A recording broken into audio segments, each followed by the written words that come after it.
Anorexic by Ewan Boland. Flesh is heretic. My body is a witch.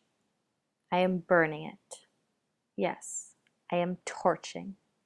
Her curves and paps and wiles, they scorch in my self-denials. How she meshed my head in the half-truths of her fevers till I renounced milk and honey, the taste of lunch. I vomited her hungers. Now the bitch is burning. I am starved and curveless. I am skin and bone. She has learned her lesson, thin as a rib. I turn in sleep.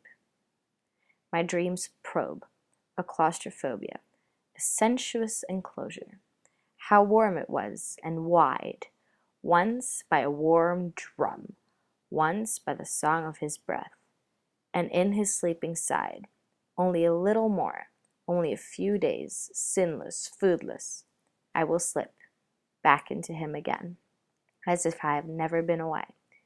Caged so, I will grow, angular and holy, past pain, keeping his heart such company as will make me forget in a small space the fall, the forked dark into python knees, heaving to hips and breasts and lips and heat and sweat and fat and greed.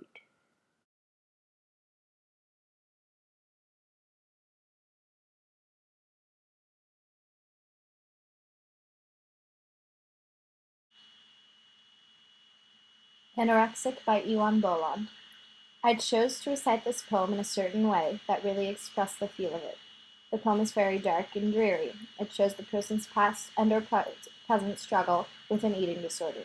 The poet uses words such as torching and burning to represent not only the physical, but especially the emotional toll this disorder has had on the represented individual. I chose to emphasize these words and other words with the same impacts to further show it. Overall, I think the poem has a theme of loneliness, depression, and hopelessness.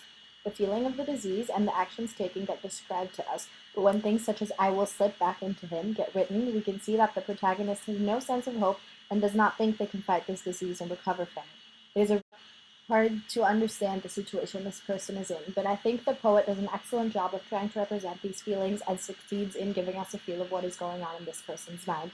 I also made a point to read this poem slowly and in a thoughtful manner, trying to furthermore represent the theme and thought that is being given to this poem by both the poet and the protagonist, whether those people may be the same person or not. In this poem, there is mention of both him and her. Personally, I interpreted these as different sides and thoughts of the eating disorder on a daily basis, illustrating the fight between the two sides and opinions going on in the protagonist. Throughout the entire poem, the poet uses a lot of enjambment. This gives a unique vibe to the poem and really expresses the state of mind of the protagonist.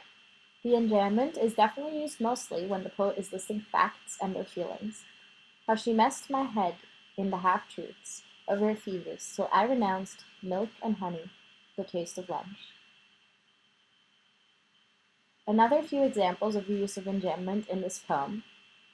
My dreams probe claustrophobia, a sensuous enclosure. Only a little more, only a few days, sinless, foodless, I will slip back into him again, as if I had never been away. Caged so, I will grow, angular and holy, past pain, keeping his heart such company as will make me forget, in a small space, the fall, into forked dark, into python knees, heaving to hips and breasts and lips and heat and sweat and froth.